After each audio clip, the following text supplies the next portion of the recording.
when Nick Bosa shows up in a MAGA hat during Brock Purdy's interview, he knows exactly what he's doing.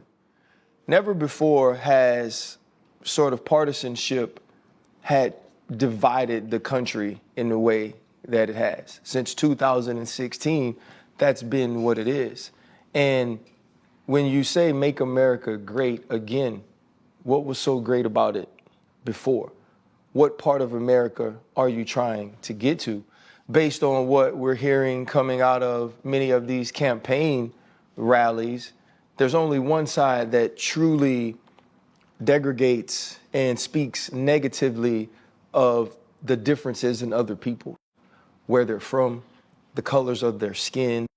There's only one side that does that. And I've worked really hard since 2016 to try to separate the people that support Republicans from the Make America Great Again people, because it was hard for me to believe that you weren't racist, right? And there's a long following of Nick Bosa's tweets where it's a lot of pushback against the culture, which is weird because in the locker room, it's such a melting pot of people where you accept one another's differences.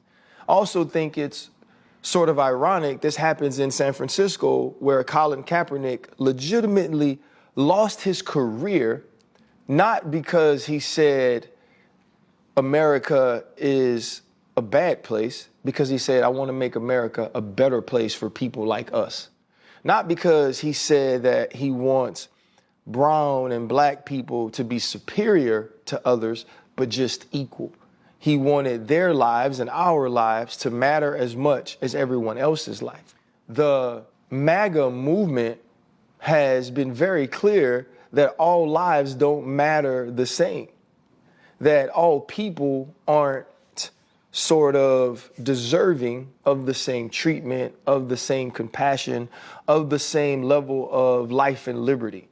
And so I do think that the shut up and dribble thing that always is told to the LeBron Jameses when he speaks up against police brutality, to the Colin Kaepernicks when he speaks up against police brutality, to all of these athletes who were involved in movements in 2020, it only seems to go to the athletes that look like us, to the people that are speaking for the marginalized and the minorities as opposed to the majorities.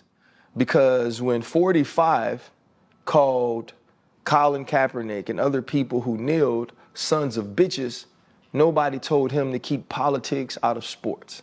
So it seems very clear to me. Nick Bosa understands that when you wear that hat, you take a side.